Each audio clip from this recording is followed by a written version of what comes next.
নমস্কার, কেমন আছেন সকলে? আশা করব আপনারা সকলে ভীষণ ভালো আছেন। আমরাও ভীষণ ভালো আছি। কাল সন্ধেবেলা প্রায় ঘন্টা ২ বৃষ্টি হয়ে গেছে, তাই সকাল থেকে দেখছি আকাশের মুখটা বেশ ভার, রোদ্দুর ওঠেনি। আর আকাশের মুখ ভার থাকলে আমারও মনটা কেমন ভার হয়ে যায়। এটি আমার একটি ইনডোর প্ল্যান্ট, কিন্তু গত ২ সপ্তাহ ধরে দেখছি ইনডোর প্ল্যান্টের পাতাগুলো কেমন শুকিয়ে যাচ্ছে। তাই কালকে সারা রাত হাওয়ায় রেখেছিলাম, আজকে তাকে জায়গা মতো রেখে দিলাম। আজকে যেহেতু গুড ফ্রাইডে ছুটির দিন, তাই মিশুকেরও স্কুল ছুটি। দাঁড়ান, ওর একটা দুষ্টুমি শেয়ার করি আপনাদের সাথে। ওটা কি? ওটা কি? ওটা ফিশ।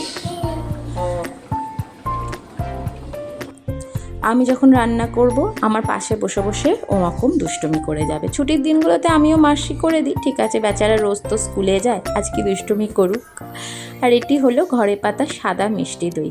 আমি ক্যারামেল করে আর দইয়ের কালারটা আনিনি, কারণ আমার সাদা মিষ্টি দইটাই বেশি ভালো লাগে। আপনারা চাইলে ক্যারামেল করে দইয়ের কালারটা এনে নিতে পারেন।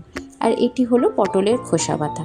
গরম ভাতের সাথে ভীষণ খেতে ভালো লাগে। যারা ঝাল খেতে পছন্দ করেন নিয়ে নেবেন একটুখানি লঙ্কা।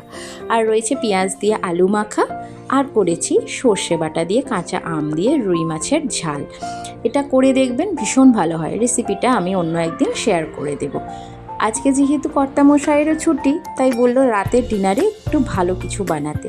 তো কি বানাবো ভাবতে ভাবতে ভাবলাম ঠিক আছে, অনেকদিন মোগলাই বানানো হয়নি, আজকে মোগলাই রেডি করা যায়। আমি পেঁয়াজ নিয়ে নিয়েছি 3টে। পেঁয়াজগুলোকে ভালো করে ধুয়ে নিয়েছি। ধুয়ে নিলে খোসাগুলো তাড়াতাড়ি ওঠে। এবার পেঁয়াজগুলোকে আমি একেবারে ছোট ছোট করে কেটে নেব, কেননা মোগলাইয়ের ভেতরে যে পুরটা বানাবো সেই পুরটার মধ্যে কোনো বড় পেঁয়াজ যেন না থাকে। কেননা যদি বড় পেঁয়াজ থাকে সেগুলো মুখে পড়লে একদমই খেতে ভালো লাগে না। নিয়ে নিয়েছি 2টো আলু। আলুটা দিয়ে আমরা আলুর চোখা বানাবো। আর মোগলাইয়ের মধ্যে আমি একটু সামান্য আলুর পুর দেব। যেহেতু মিশুক খাবে, ও বেশি পেঁয়াজ আদা রসুন খেতে পারে না, তাই তার মধ্যে অল্প করে একটু আলুর পুর দেব। এখান থেকে একটু ডুমডুম করা আলু নিয়ে একটুখানি সেদ্ধ করে নেব, কেননা পুরটা যখন বানাবো তার মধ্যে আলুটা সেদ্ধ নাও হতে পারে। তাই জন্য আমি আলুটা আগে থেকে অল্প করে একটু সেদ্ধ করে নিয়েছি। শুধুমাত্র যে একটু পুর বানাবো সেই আলুটুকুই, বাকি চোখার আলুটুকু আছে। কড়াইতে সাদা তেল দিয়েছি পেঁয়াজ আর আলু। দিয়ে দেবো একটু জিরে গুঁড়ো, একটু হলুদ গুঁড়ো, পরিমাণ মতো নুন, অল্প একটুখানি মিষ্টি। আর যারা ঝাল খেতে পছন্দ করেন তারা অবশ্যই একটু কাঁচা লঙ্কা কুচি দেবেন। আমি মিশুকের জন্য কোনো রকম লঙ্কা কুচি দিইনি। দিয়ে ভালো করে পুরটাকে নেড়ে চেড়ে রেডি করে নিতে হবে। দেখবেন আলুগুলো একটু লাল লাল হয়ে আসলে তখন নামিয়ে নেবে। এবার আলুর চোখার জন্য কড়াইতে দিয়ে দিয়েছি সাদা তেল, জিরে ফোড়ন আর কাঁচা শুকনো লঙ্কা আর তেজপাতা। আলুগুলো ভালো করে ভাজতে দিয়ে দিয়েছি। ততক্ষণ আলুগুলো ভাজা হোক। আর দিয়ে দেবেন একটু রোজকার মশলা। আমি এপাশে চলুন পুরটা রেডি করে নিই। আমি 3টে ডিম ব্যবহার করেছি পুরটার জন্য। আপনারা আপনাদের পরিমাণ মতো পুরটা হিসাবে ডিমটা ব্যবহার করবেন। আর তাতে দিয়ে দেবেন একটু পরিমাণ মতো নুন। নিয়ে ওটাকে যত বেশি ফাটাবেন পুরটা তত ভালো তৈরি হবে। ওপাশে আলুর চোখাটা ভাজা হচ্ছে, আর এর পাশে আমি এটাকে ভালো করে রেডি করে নিচ্ছি।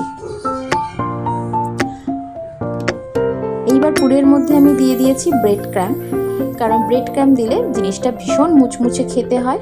তাই বেশ পরিমাণ মতন আপনাদেরকে ব্রেড ক্রাম্বটা ইউজ করতে হবে। আর দিয়ে দেবো একটুখানি আদা বাটা। আদা বাটার সাথে সাথে আমি আলুর চোখাতেও একটু আদা বাটা দিয়ে দিলাম। আর আলুর চোখাতে দিলাম আর একটু টমেটো বাটা, যাতে গ্রেভিটা সুন্দর আসে। মিশুকের বাবা কখন ধরে বলে যাচ্ছে আমায় বাটি দাও, আমি একটু ওটা ঘোরাবো। কি জ্বালাতন বলুন তো, দাঁড়ান, ওই জন্য দিয়ে দিলাম।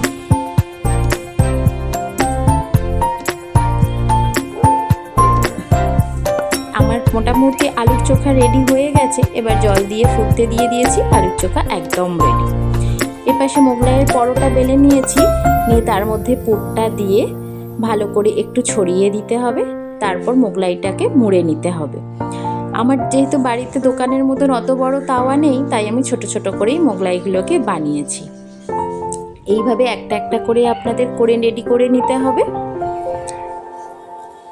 আর উল্টে পাল্টে ভালো করে দেখে নিতে হবে বেশ খাস্তা খাস্তা হয়েছে কিনা। এই দেখুন, এরকমভাবে ঠিক খাস্তা হতে হবে, তবেই মোগলাই মোগলাই মনে হবে। আমার রেডি হয়ে গেছে একদম গরম গরম মোগলাই পরোটার সাথে আলুর চোখা। আপনারা বাড়িতে বানাবেন আর জানাবেন কেমন লাগলো। আর ভালো লাগলে চ্যানেলটা অবশ্যই সাবস্ক্রাইব করে দেবেন আর একটা লাইক করে দেবেন। সকলে ভালো থাকবেন।